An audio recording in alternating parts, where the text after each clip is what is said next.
One of the reasons why I think Putin wants to continue this war, because going back from a militarized economy is very, very difficult to achieve.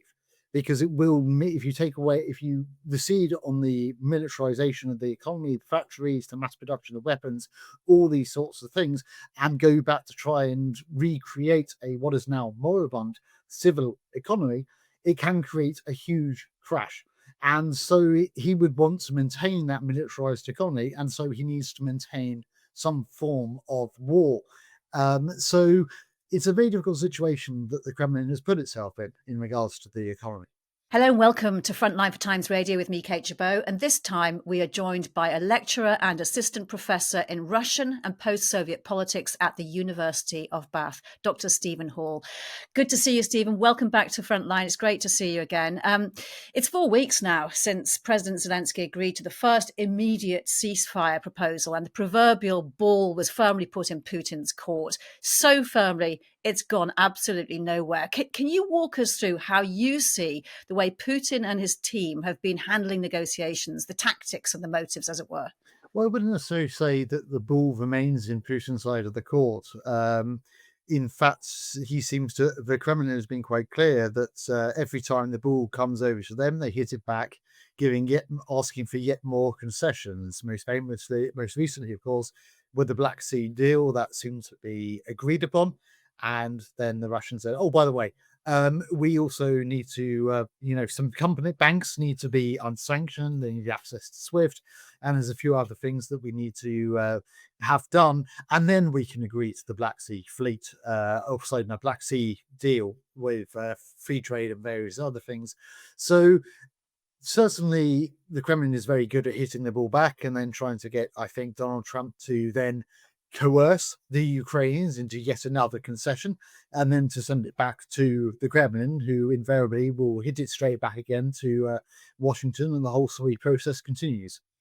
And it's so interesting because before this process started, this kind of thing, the Kremlin playing for time, was exactly what everyone said was going to happen. And yet there seems to be an endless amount of patience to cope with that. Well, absolutely. I mean, it seems to be an unwritten rule. In fact, it seems to be public knowledge that Vladimir Putin was going to ignore any negotiations or any process of negotiations, because it was quite easy for him to continue. He knew that Donald Trump wanted to end this war as quickly as possible, and therefore he can play for time. Donald Trump will plausibly just get bored and therefore push the Ukrainians into a corner, or he'll wipe his hands to the entire situation and then stop supplying Ukraine, in which case Ukraine is up a creek in terms of dealing with what it's going to do with the military, because a lot of its support comes from America. The most recent deal maker comes in the form of the Kremlin's envoy, Kirill Dmitriev. Tell me about him and what he brings to Putin's team. Well, Kirill Dmitriev is head of the Welfare Fund. He therefore has access in terms of economic cooperation. He's very much seen as a modernizer in some respects. It also fits the narrative in terms of he's born in Kiev, and therefore fits this narrative put forward by the Kremlin that Ukrainians and Russians are the same people. It's something that we've heard from the Trump administration as well. He's also relatively young. He's married to Natalia Popova, who is close to Vladimir Putin's daughter, Yekaterina Tikhonova. So he's very much a part of this new age Russians, if you want to call it that. He was educated at Stanford University, if my memory serves me correctly. So again, he has links to America. He's seen as a modernizer. He's seen as someone who is interested in developing Russia, and therefore plays into the mercantilist perception of Donald Trump. How did he come onto the scene in this role? Well, as I say, he's he's married to one of Yekaterina's closest friends, and therefore he has been been close to Putin. Invariably, he's met him. As I say, he's head of the Russian Direct Investment Fund, and so he's been there since about, I would say, the early 2010s. And he's quite different, though, from the kind of diplomat you see in the Foreign Minister Sergei Lavrov. How do the different factions in Putin's diplomatic team work?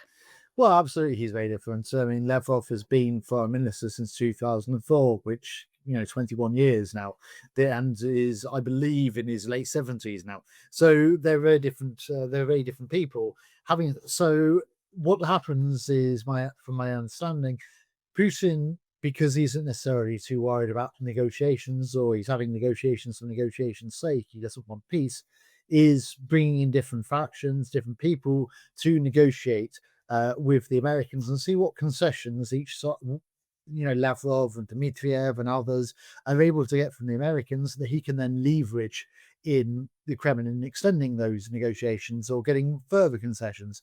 At the same time, it also allows him to plausible deniability.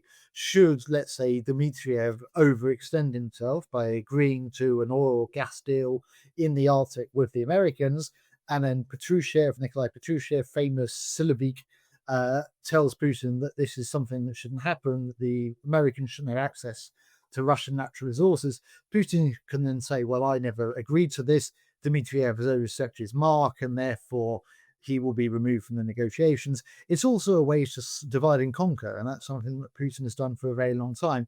By having Dmitriev doing what the foreign ministry should be doing, it undermines the foreign ministry as well, and it certainly antagonized Lavrov when Dmitriev appeared in Riyadh, unbeknownst to Lavrov, and was a part of the negotiation team for the Russians.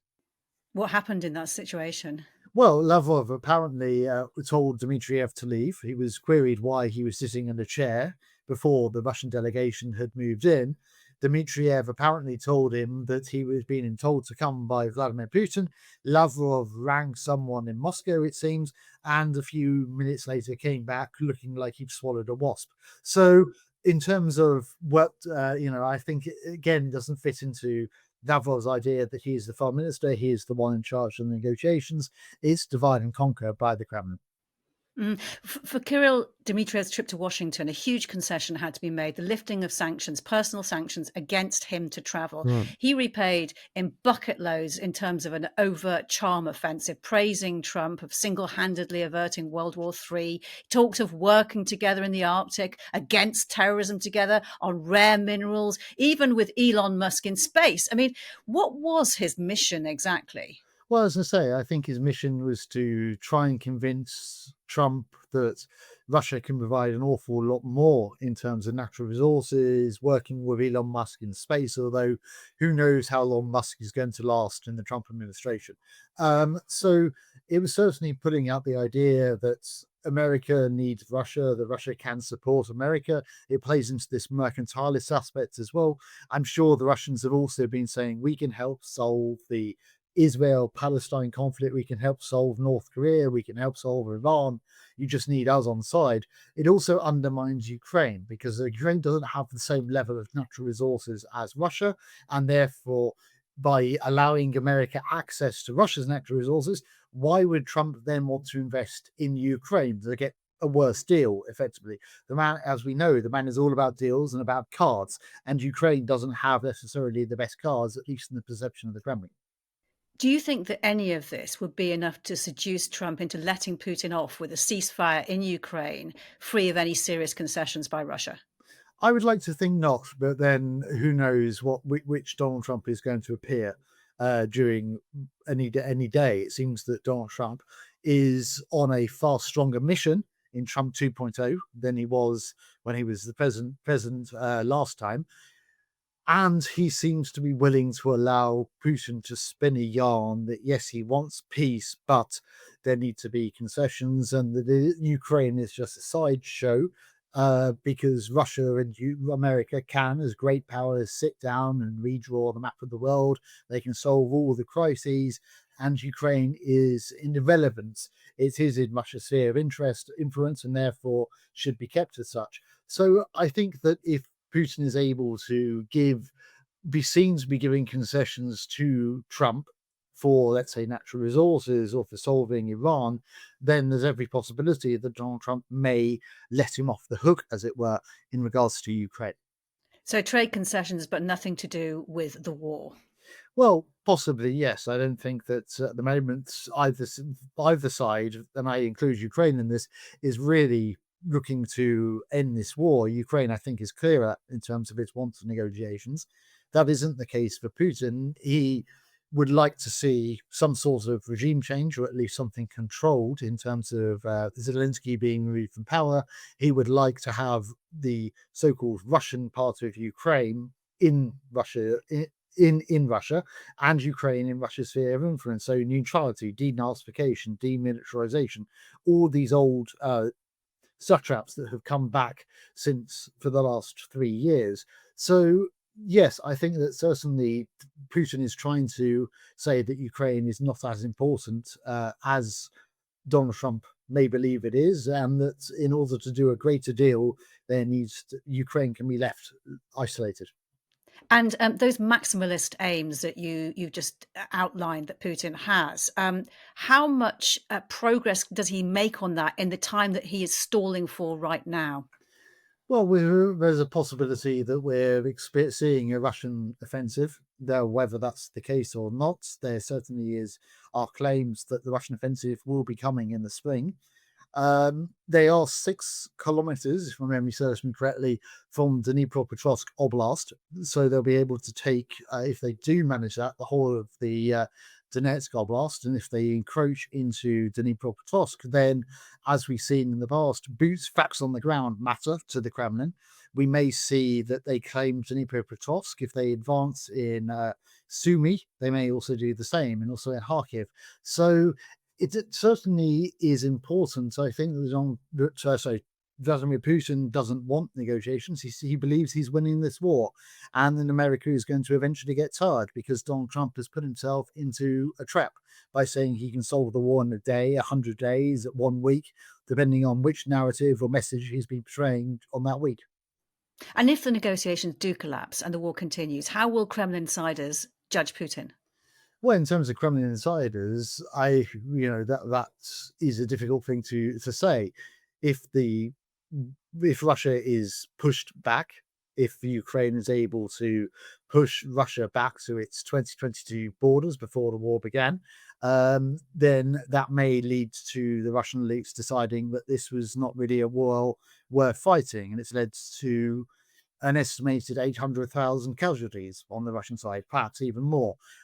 So it's really difficult to say in terms of what the Russian elite are thinking at the moment. At the moment, I think that Putin believes he is winning, and therefore he will continue to push Ukraine into a corner. He believes that America is growing tired, that Europe isn't able to defend Ukraine, and eventually Ukraine will be isolated.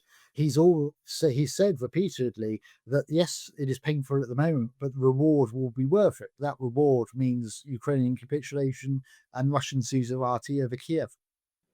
And what of Putin's demands that the Zelensky government is replaced? We did see Donald Trump go off the deep end when he suggested that the UN should step in with an interim government. Do you think Putin's making any progress in terms of persuading a persuasive narrative that's moving in that direction that he may actually succeed? Again, it's difficult to say. It depends on which Donald Trump wakes up in the morning. We've seen the Donald Trump who has called Zelensky a dictator, although he denied that almost immediately, or at least a few days after he called live on television that Zelensky was a dictator.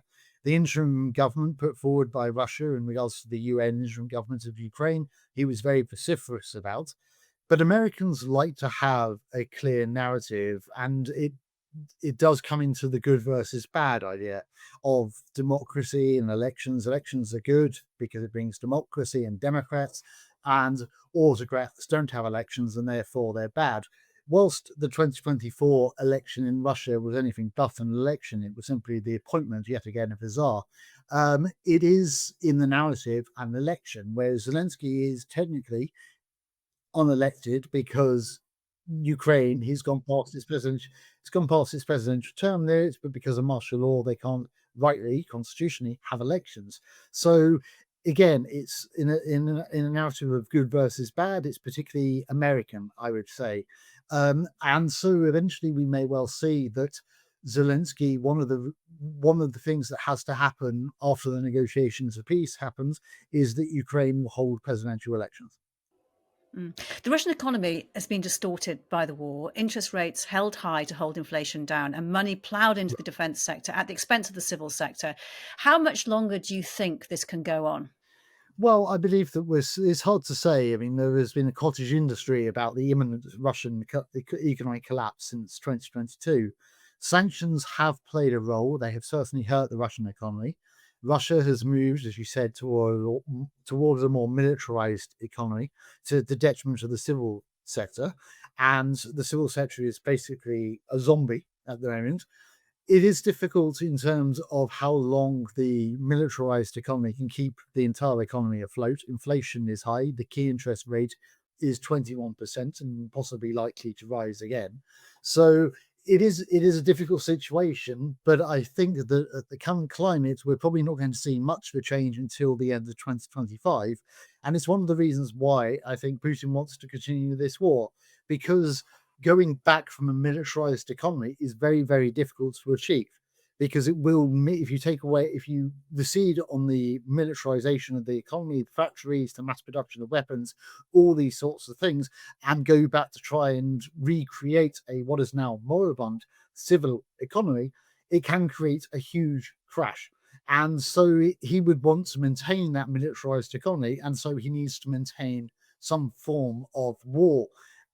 So it's a very difficult situation that the Kremlin has put itself in regards to the economy.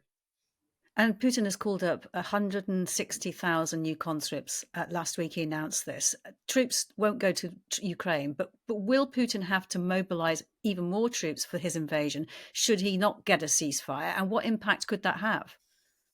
Well, the 160,000, I mean, it is normal. Every 6 months, Russia does conscription. 160,000 is a relatively large number, as far as I'm aware. Yes, they won't be going to Ukraine, although it depends on if the Ukrainians stay in Belgorod as to whether they will actually go to Belgorod in the same way that the last group of conscripts went to Kursk. So they will possibly face some fighting. Russia, the Kremlin has made very sure not to have mass mobilization because they saw what happened previously when a lot of particularly Russian men fled the country. So they've always been surreptitious about the mobilization. I don't think at the moment they would be pushing towards mass mobilization, certainly. They're quite happy with the conscription. They're paying an inordinate sum in lots of Russian regions for people to join up for the Russian military, and this is a sum of money, and particularly in regions like Buryatia, in Tuva, in the eastern in Siberia, that is more money than people earn in a year or even more. So therefore, joining the army, yes, you may have a bullet with your name on it, but you're going to make a lot of money, and ideally, your family is going to be compensated for. Whether any of that is actually true is another matter. But the idea is it's a reward. So they're able to do this at the moment. And that will probably, like I say, probably continue as long as the economy does. And it will be one of the last things, along with control over television and control over the security services, that the regime will make sure they control. If and when there is a ceasefire, countries like Estonia, Latvia, Lithuania, they fear that Putin's attentions may turn towards them. They're building this Baltic defense line with trenches and fortifications along their borders with Russia and Belarus. Beyond Ukraine, where does Russia pose the greatest threat? Well, it's a very difficult question to answer there, Kate, because there are so many potential possibilities. It depends on what happens in Ukraine, because the obvious phrase would be that the rest of Ukraine would be the obvious threat, or potentially face the biggest threat, I should say. There's also northern Kazakhstan, there's Moldova as well.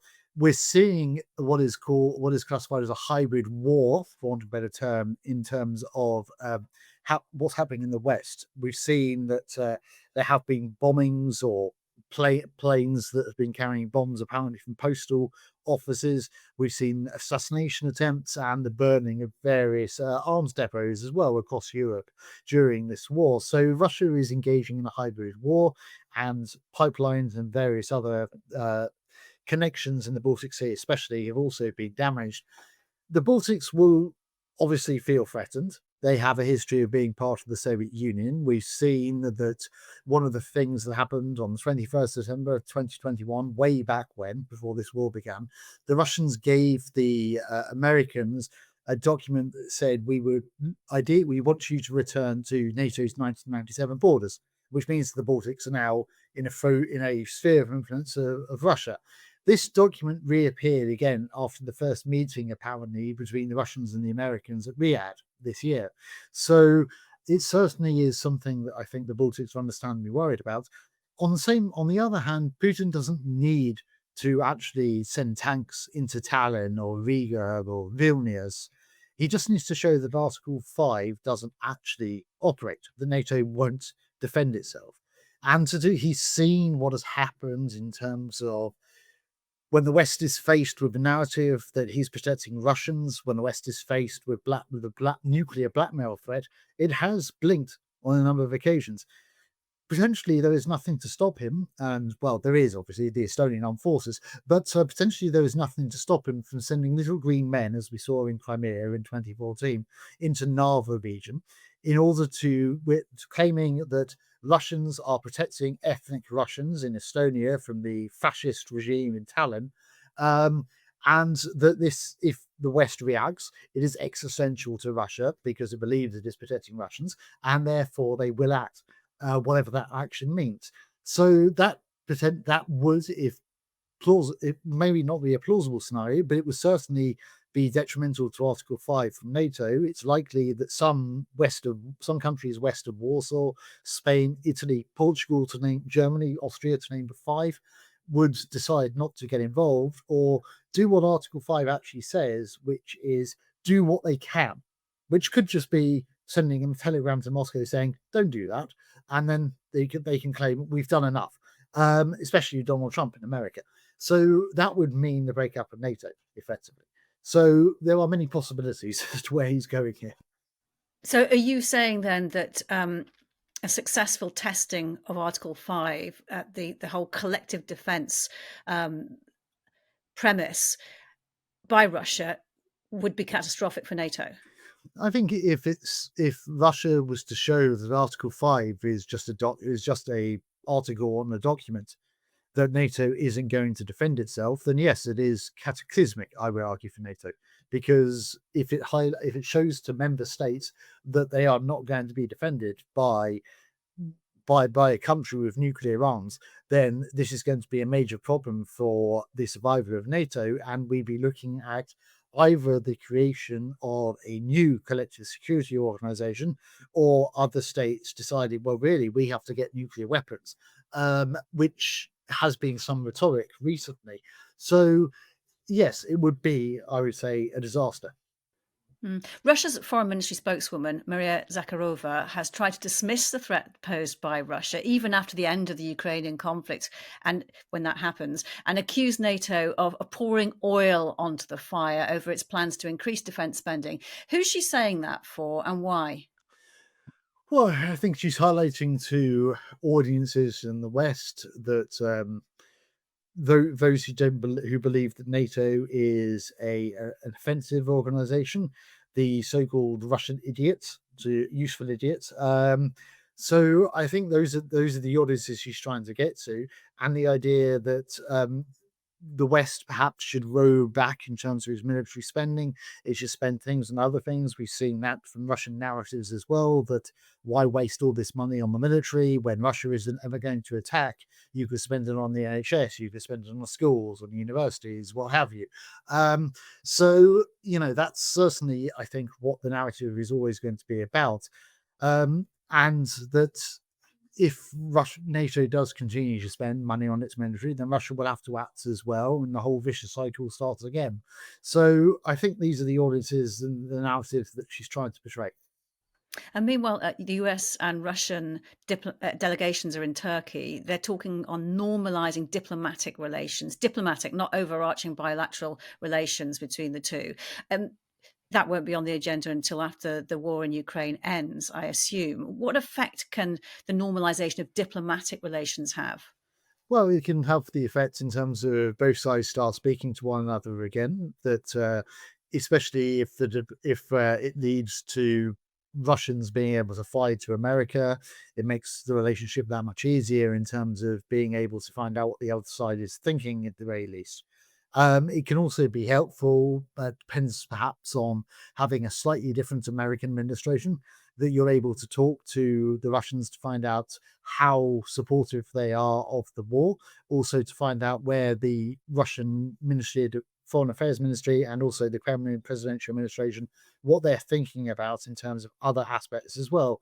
As I say, I think that Donald Trump is particularly taken by the idea of Russia being useful to solve other crises that are more important to uh, America, trying to distance Russia from China, which is unlikely, trying to solve the Iranian crisis. I don't think the Kremlin has that much control over Tehran. It has even less plausibly on North Korea, but it doesn't necessarily matter. By building these ties, America can start to convince itself that Russia can play a key role in solving crises globally. Too soon, is it? Well, I mean, it depends on it depends on your interpretation, but I think that there needs to be some dialogue between Russia and America, primarily because they have the two biggest nuclear arsenals in the world. So you need to have a vague idea as to what's happening on the other side.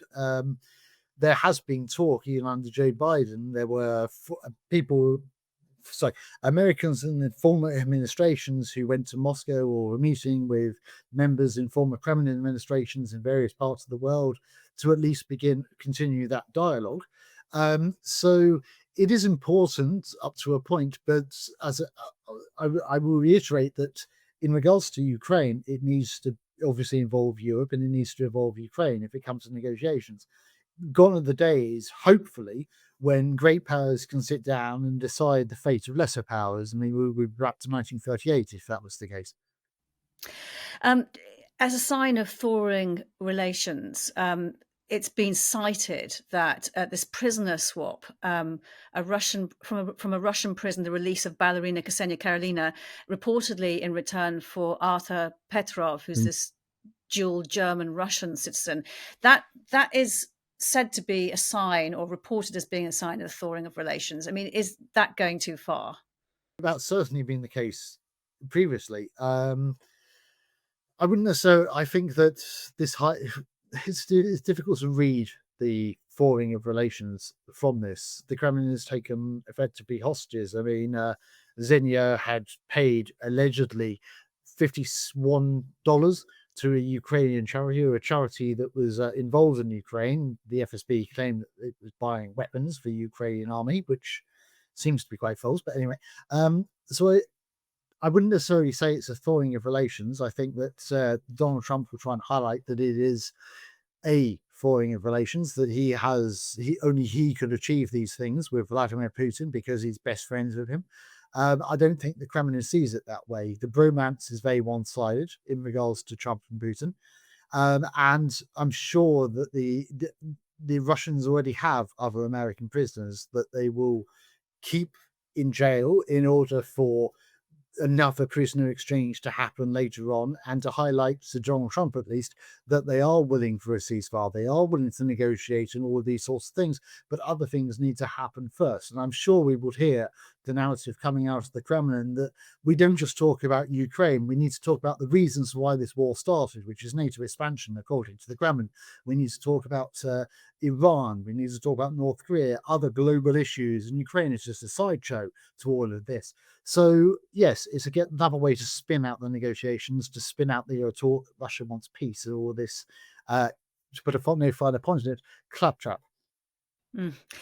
Our post-Cold War understanding of the world has always been, or it has been founded on in the West, the concept of liberal democracy based on rules-based order, underpinned by the US. How much do you think Ukraine is a catalyst for the next phase, insofar as it's central to global alliances, to values, to concepts of democracy, and to sovereignty, and a real test for who will stand up for what? I would just say it's Ukraine per se that's changed the global order. It's Donald Trump that's changed the global order.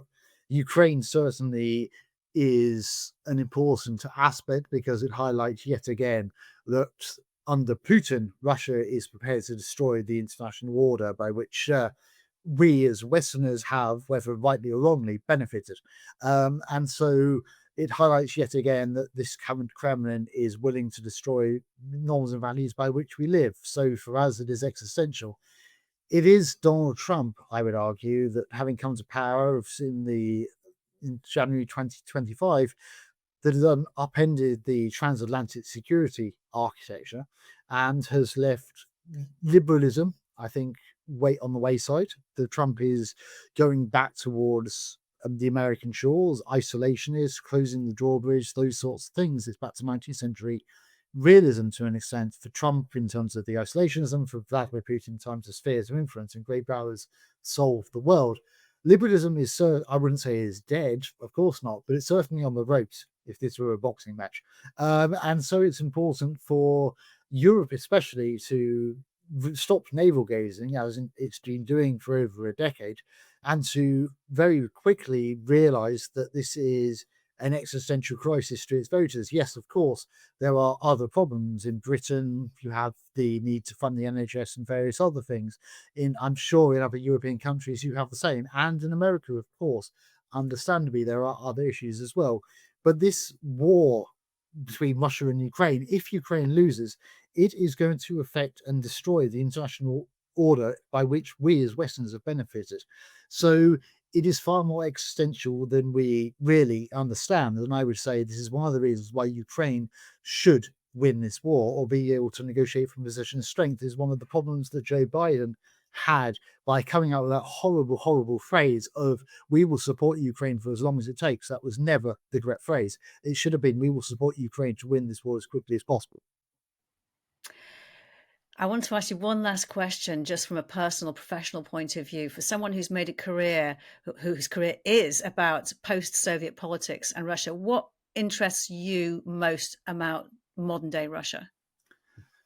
Oh, that's a very good question. I mean, my research is on authoritarian regimes as well as the post-Soviet space. So for me, it is to an extent the man in the Kremlin.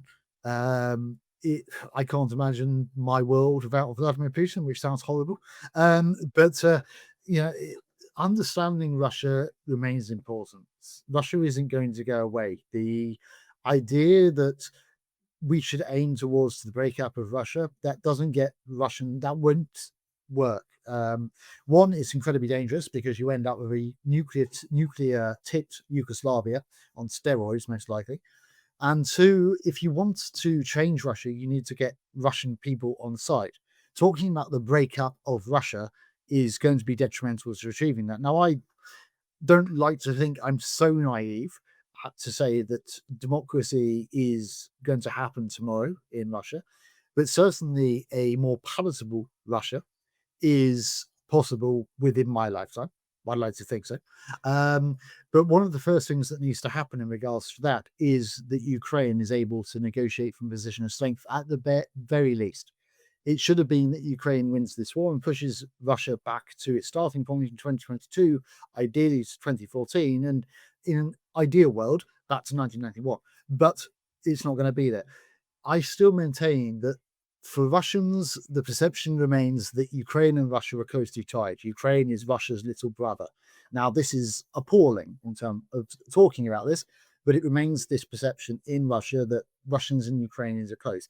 If the Ukrainians highlight to the Russians that actually they're not close, that they're not the same people, that Ukraine is not the little brother, but is actually capable of standing alone and not only being able to defend itself, but beat its older brother, so-called or bigger brother, that I think would change Russian perceptions in terms of in terms of culture, in terms of society, in terms of politics.